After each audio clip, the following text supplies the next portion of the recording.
This is Paul for Redneck Sports.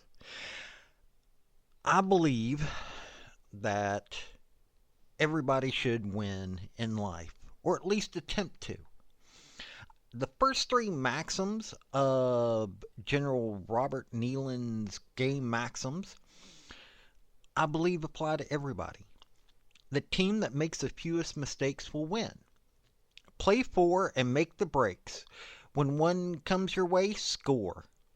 If at first the game or the breaks go against you, don't let up. Put on more steam. Welcome to the channel. Now let's discuss some sports. Like, subscribe, comment. Show what your opinion is. Let me know if you like what you've seen. And I thank you for your support. Howdy y'all. This is Paul with Redneck Sports. If you want to contact me via my social media or help me out via my Patreon, I got a link tree down below.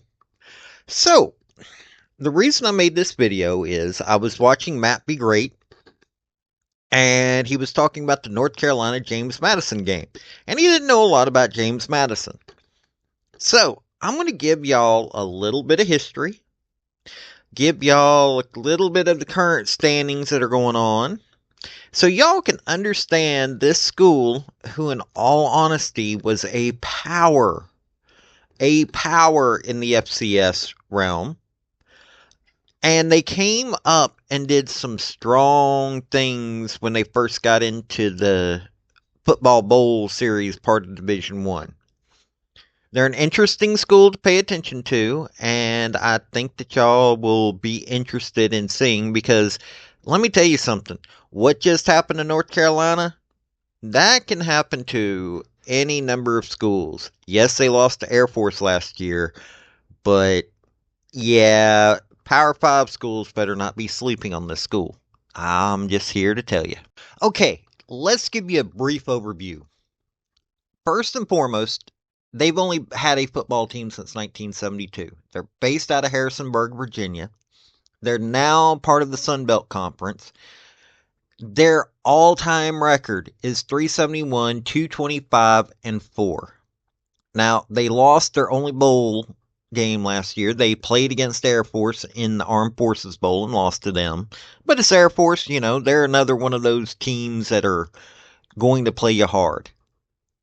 Their playoff record, when they were part of the championship series, was 24-16. They made 18 Division I FCS playoff appearances. They claimed 2 national titles, 2004, 2016. So they haven't been up in the FBS long. They got 10 conference titles, and we're not just talking about FCS. They got 4 division titles. Their biggest rivalries are with Old Dominion and Delaware. Delaware is fixing to come up into the FBS level from what they're saying. Their mascot is Duke Dog. They're the Dukes. Now, while JMU's had some really good coaches, their current coach, whose name is Bob Chesney, this man has won 2 Northeastern 10 championships, 5 Patriot League championships. He got first hired, his first head coaching job was Sal Regina Seahawks. They're part of the New England Football Conference. They had had 8 losing seasons. He's there 3 years. He went 23-9 with that team. The first season was the worst one at 6-4. And they're a Division III team now. He then moved up to Division II. He got hired by the Assumption Greyhounds. He went 44-16 with them. No losing season. He then got brought up to the FCS level with the Holy Cross Crusaders. He did have a losing season with them, 2018. Losing season at 5-6, but was still tied for second in the conference, 4-2. He went 44-21 with them. And that's when he was brought up to James Madison, where he's currently 3-0. This man knows how to coach. Okay, since they've been up to the FBS level, they've been up here for 2 years. This is their third year.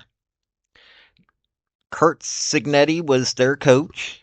They were ineligible for any massive thing until last year.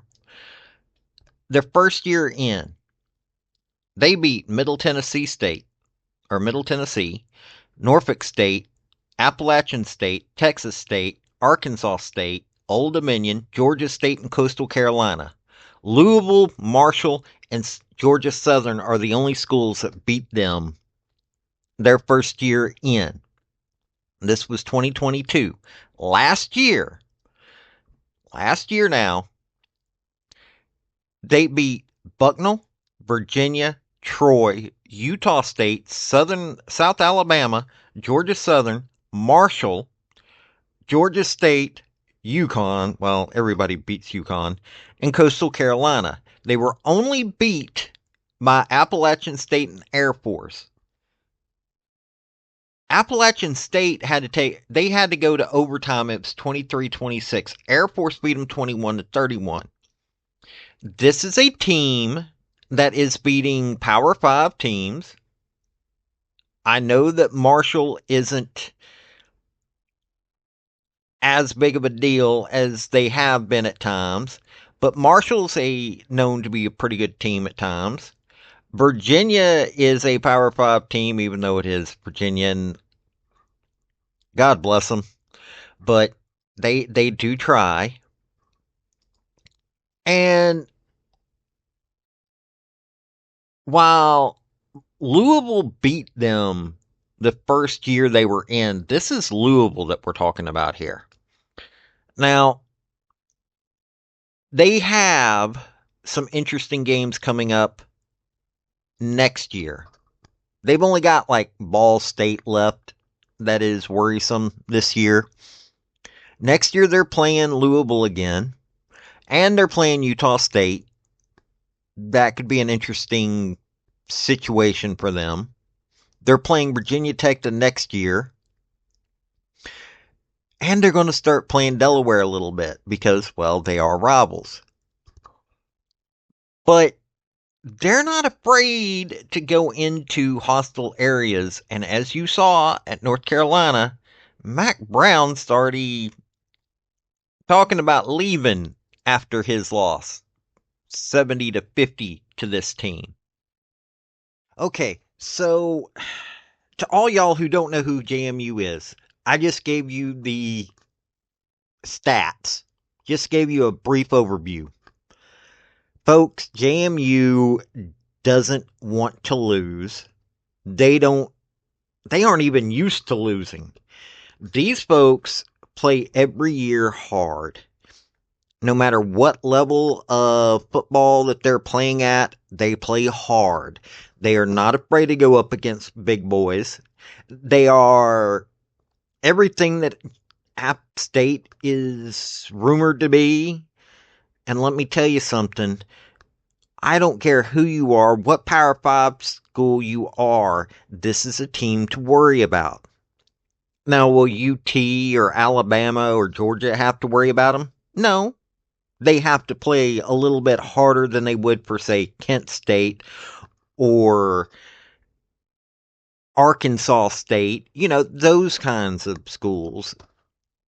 JMU is one of those schools that wants to be a Power 5 conference school. They are in the Sun Belt right now.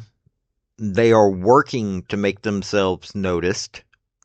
And let me tell you, don't be surprised if over the next few years you hear of more wins like what they just did at North Carolina. JMU is the real deal. And if you're listening, Mattbegreat, on top of the fact of that, I'm glad I don't know you because I don't want to know the whole Diddy thing. But, yeah, this is a team to watch from now on. A little bit of a sleeper, and yeah, they're going to be doing some great things, so pay attention. This has been Paul with Redneck Sports. Y'all have a good day now. Bye. Thank you for watching this video.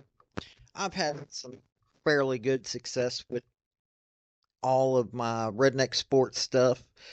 And I hope you enjoyed the topic. If you did, like, subscribe, comment, all that rigmarole. And also, just let me know what you want to hear about. I'll give a redneck spin to this stuff. Let me tell you, I love sports. So I love people that want to join me in that. This has been Paul with Redneck Sports. Y'all have a good day now. Bye.